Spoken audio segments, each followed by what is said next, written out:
Саламатсыздарбы урматтуу мекендештер. Коомдо болуп жаткан айдоочулук күбөлүк боюнча талкуу күндөн күнгө күчөп баратат.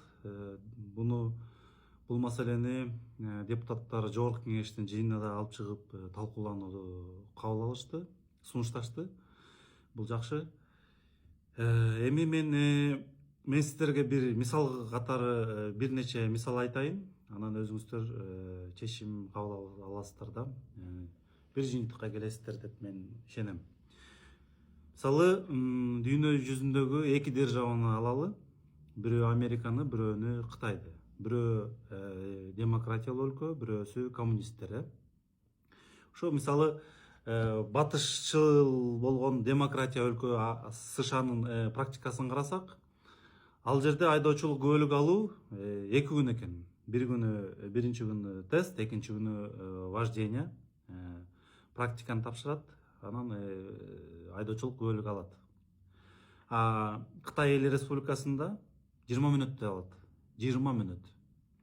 Аэропорттон Пекинден чыктыңыз, аэропорттон чыгып, атайын бөлүмчө бар, кирип туруп 15-20 суроого жооп бересиз дагы. Айдоочулук күбөлүктү 20 мүнөттө колуңузга аласыз дагы, сыртка чыгып, каалаган машинаны ижарага алып, саякаттаган бойдон кетесиз да. Мейли бияк коммунисткен, биягы демократиялуу өлкө, батышчыл десеңиздер, анда орторого алалы, Грузияны алалы. Грузиядагы айдоочулук күбөлүк берүү системасы биздикинен бир топ айырмаланат. Анан ал жакта бат эле алат да, аякта дагы бат эле берет. Аякта бизден айырмасы, мисалы Грузияда бала эгерде тесттен куласа, эртең келип тапшырганга мүмкүнчүлүк алат, бүрсү күнү. То есть аякта ограничение жок. Күндө келип тапшырып, бүтүрмөйүнчө күндө келе берсең болот экен. Бизде айырмачылык, бүгүн бала куласа тесттен 1 айдан кийин келиш керек да, ушундай. Ушул жагын бир аз карап чыгыш керек экен. Биз эми сунуш катары айтабыз.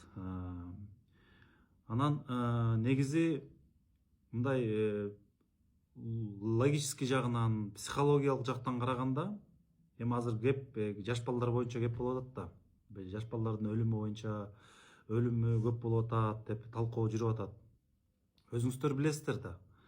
Жаш балдарда коркуу сезими жок. Харизма деген укмуш. Алар көп нерсеге кызыгат. Машина тим эле көзүнө укмуштай көрүнөт. Машина айдагысы келет. Правасы жокпу, барбы, алар аны ойлобойт. Айдагысы келген машинаны айдап чыгып, шаарда жүрүшөт да. Анан жол тескөөчү инспекторлор токтотконуна баш ийбей, алар катышат. Аларда токтоп түшүндүрөм деген ой сезим жок. Тааныш билиштеги азыр иштебегендиктен алар эмне бир эле ой келет, катыш керек.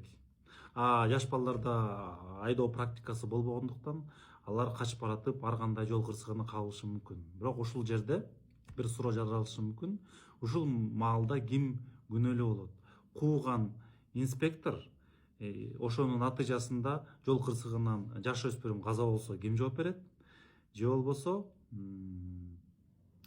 ошол балага берген машинанын ээси, ата энеси дагы жоопкерчиликте болуп калат да, жоопкерчиликте. Бирок бул темир мейли, бирок биякта жаш баланын, адамдын өмүрү болуп атат да. Кеп ошондо. Ушул ситуациядан кантип чыгабыз? Мен бул ситуациядан чыгуунун бирден бир жолу эле бул жеке мектептерге окууну улантуу берүүгө уруксат берип эле, анан жанагы айдоочулук күбөлүктү берүү процессин контролдоо элени күчөтүп койсо, ошол жакшы болмок деп ойлойм да. Анткени бүгүнкү күндө жанагы мектептердин, жеке мектептердин баарын жаап, алардагы аякта иштеген мугалимдерди өкмөткө келип иштегиле деп атасыздар да. Өкмөттө акча көппү? Мисалы, Кыргыз Республикасы боюнча, биздин республика боюнча андай канча мугалим бар. Аларга айлык төлөп, алардын соцфотун төлөп, дагы толтура салыктарын төлөп, ошончо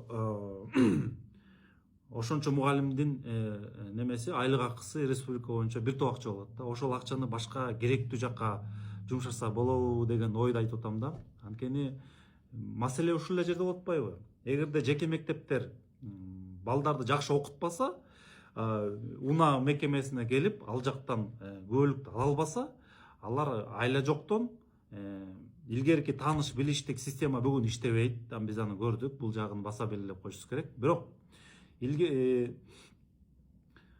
аргасыздан жанагы китепти булар жаттаганга аргасыз болот да. Вот маселе кеп ушул жерде да. Бир депутат деле туура айтты. Мен адашпасам Болот Ибрагимов айтты го дейм. Айдоочулук күбөлүктү берген өкмөт, бирок баягы элди күнөөлөгөндөй болуп атпайбы? Мисалы, силер жакшы айдабайсыңар, мына ошентип жол кырсыгы болуп атат депчи. Бул жерде элди күнөөлөгөн мен ойлойм туура эмес. Бул жерден кайра ушул процедураны жакшы тыкыр изилдеп, анан ушул жеке менчик мектептерге дальше мындан ары иштегенге мүмкүнчүлүк берсе жакшы болмок да. Анткени жеке менчик да болуш керек да, жеке бизнес болуш керек. Аякта дагы канча бизнесмендер бар. Бизнесмен деген киши кандай? Ошол жеке мектеп ачып, ошол жактан пайдасын көрүп, ошол эле мезгилде дагы жаш балдарды окутуу максатында ачкан бир мекеме да алчы.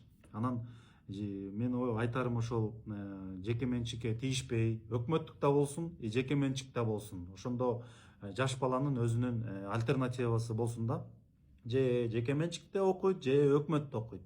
Анан ушундай бир опурталдуу десемби, же болбосо чала бышкан бир проектлерди президентке алып кирип, ал кишини ынандырып, анан кайра ушинтип мындай ыңгайсыз акыбалга алып келген жетекчилерди мен эгерде президент болсом экинчи кабыл албайт элем да. Анткени ушундай чийки проектлер ушундай коомдо ушундай түшүнүксүз жагдайларга алып келет да. Ошондуктан мен ойлойт элем ушул тармакта иштеген жетекчилердин